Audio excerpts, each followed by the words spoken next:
Hi, good afternoon. So, ito na yung ating nagawa ngayong araw na ito, no?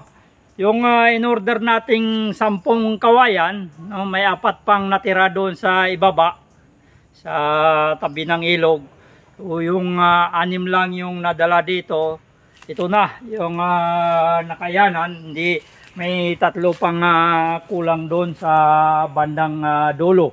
So, ito po yung update natin ngayong araw na ito, no? At kaya naman napabilis tong ating trabaho dahil nga meron tumulong sa atin.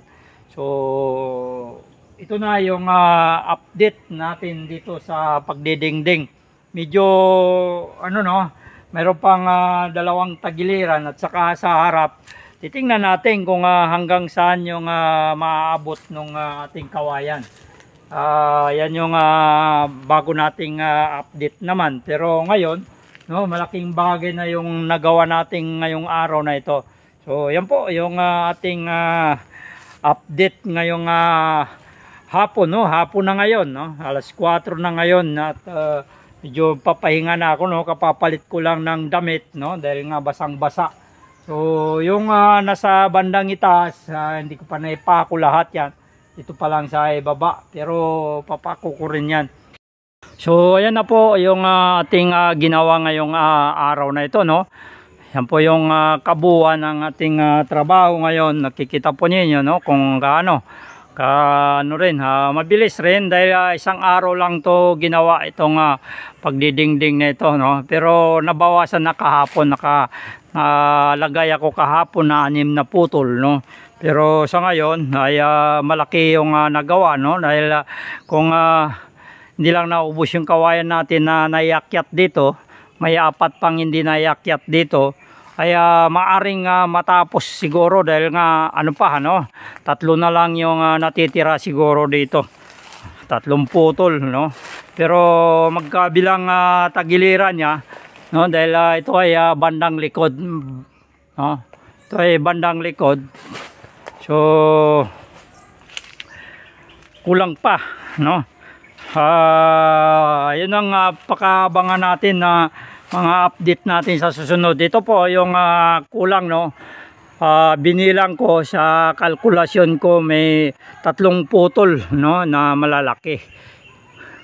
So nakita niyo na nagkakaganito ganito dahil baluktot yung kawayan, hindi pa naipako sa itaas. Ipapako ko pa yan, pero ito ibibigay ko na sa inyo, no, yung bago nating update ngayong araw na ito, no, yung nagawa natin. Ayan po yung ating free range chicken ngayon, no. Nito na yung itsura, no, unti-unti nang dumidilim dahil nga siyempre nadidingdingan na yung likod. Ayan po yung dingding, kung hindi lang nadala yung yung ibang kawayan, kung nadala dito sa itaas, maaring matapos natin to, pero mayroon pa namang bukas, hindi naman tayong ganong nag-aapura. So yan po yung ating free range chicken, no.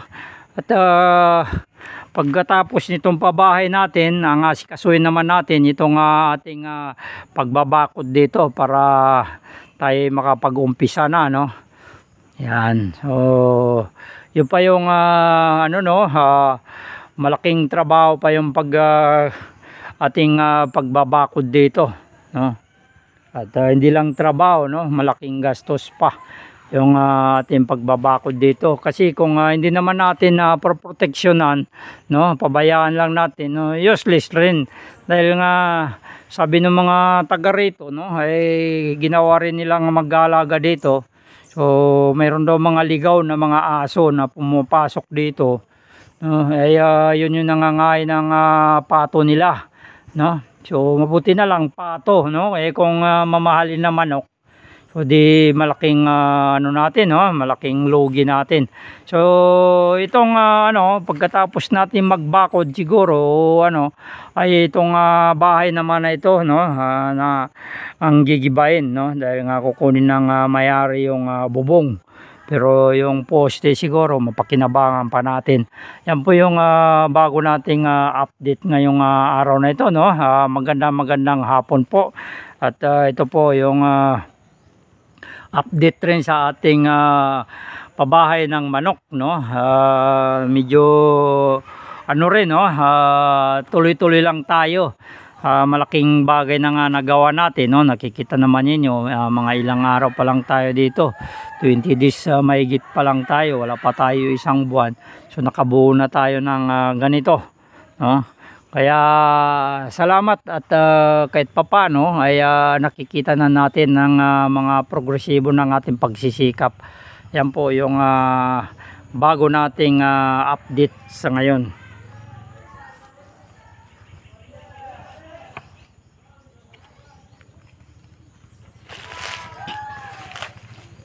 So ito na, no? Ito na siya. Ngayon, kung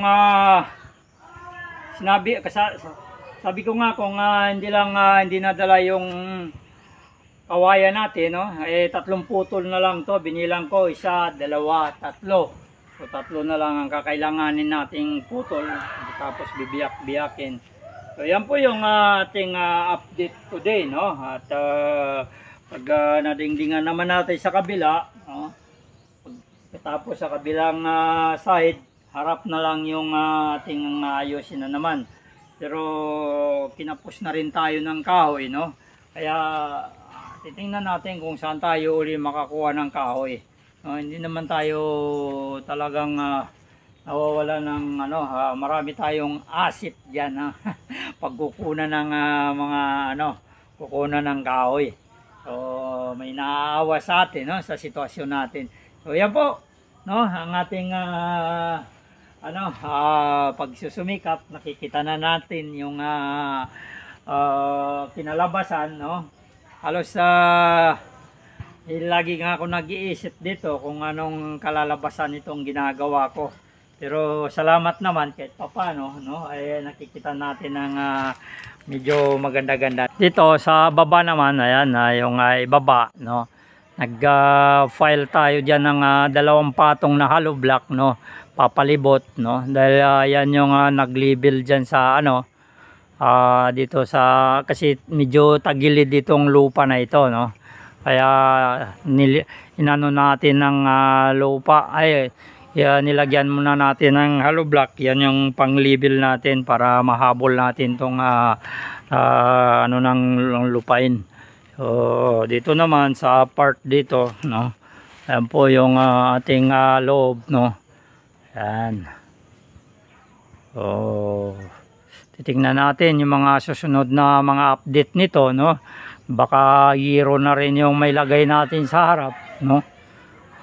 Titingnan na lang natin dahil nga siyempre marami pa tayong gagawin dito. Yung natapos lang natin yung bandang bandang likod, no, pero yung harap, ito po yung harap. Ayan, nagkanal na rin ako dito, no, dahil siyempre nung wala akong kanal dito, nung malakas ang ulan, so nag-leak dito, pumasok yung tubig. So mahirap yun, no, kung mayroon na tayong alaga dyan, may stress sila dyan pag magpuputik sa loob. Ayan po yung ating update today, no. At dito naman sa part dito, magkakaroon pa ng extension dito, parang monitor type, no. Pero maiksi lang, trace lang. Puputol-putulin ko itong hero na ito. Yan, puputol-putulin ko yung hero na yan. Yan yung gagamitin natin dito sa itaas, parang pamonitor, kasi sagad yung bubong natin sa itaas, no. Talagang sagad na sagad, no. Konting agyo lang ng ulan ay papasok na, kaya kailangan natin ng protection dito. So yun na lang naisip ko, yung ganun na paraan, no. At yun na yung ating gagawin dahil nga pero sa ngayon ay unahin muna natin yung dingding, no. Ito naman yung kabilang side, no. Itong kabilang side, no, by side tayo ng para makita ninyo yung ating forma, no. Ayan po, no, yung ating forma sa ngayon. So yan po yung ating update sa araw na ito, no? At malaking malaking progresibo na rin yung ating ginagawa, no? Ayan. Ito yung harap, yan po. Ayan. So ito yung balansin niya, no? Itong pagpile natin ng dalawang patong na hollow blocks diyan. Palibot. So doon tayo, yun yung pinaka-level natin. Ayan po, yung ating free range chicken, no? At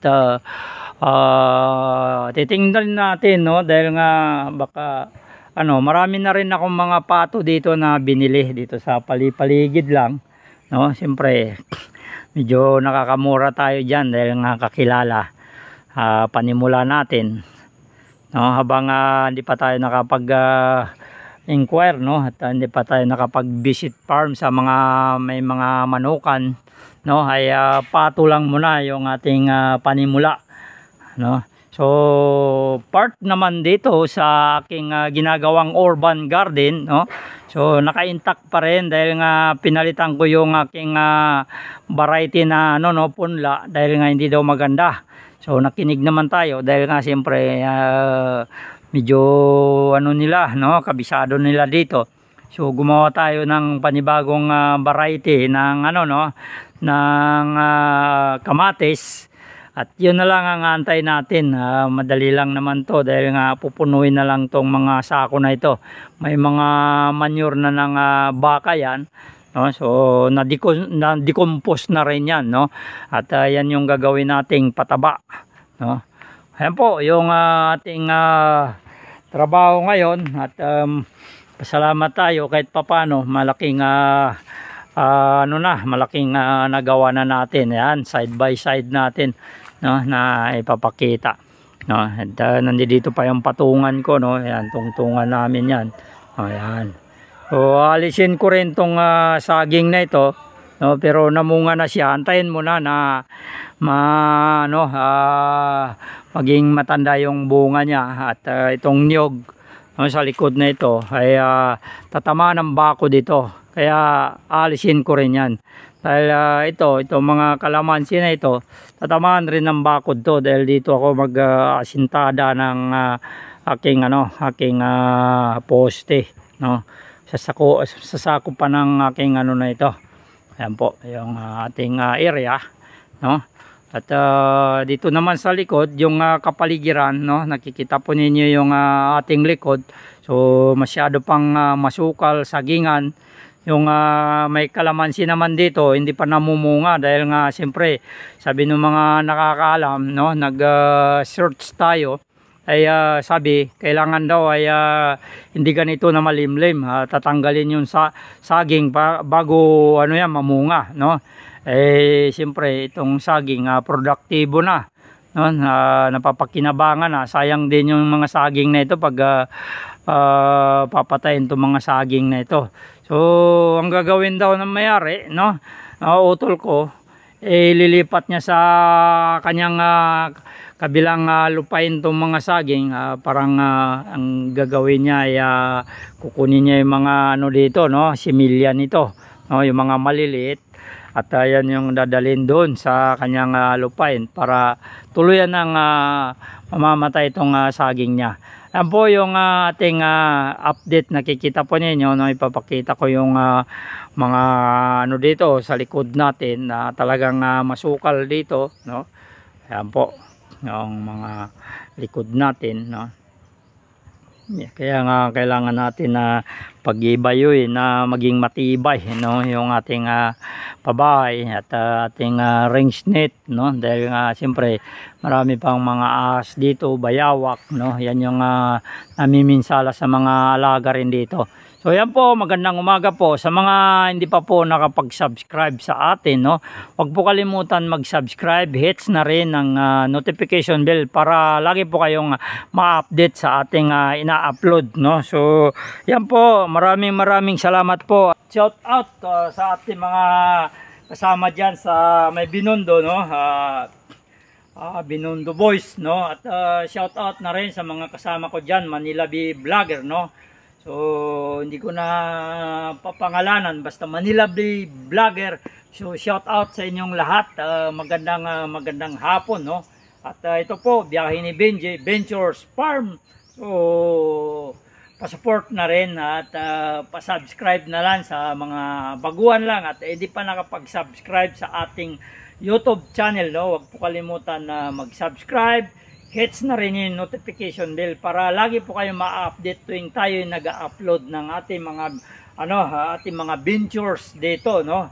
Ang ating mga activities dito sa my farm, no? At hindi pa nga tayo nakapag-uumpisa, no, ng yung pabahay pa lang ang inuunan natin dahil nga ayon sa mga eksperto, pabahay lang muna bago tayo mag-aalaga dahil useless rin daw. So yan yung ating ginagawa ngayon. Salamat sa mga share ninyo at likes ninyo, ay malaking tulong po sa ating YouTube channel yan, no?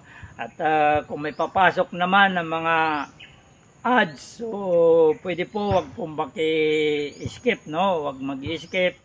Yun po yung tulong ninyo sa ating YouTube channel. Salamat po, salamat. Bye-bye.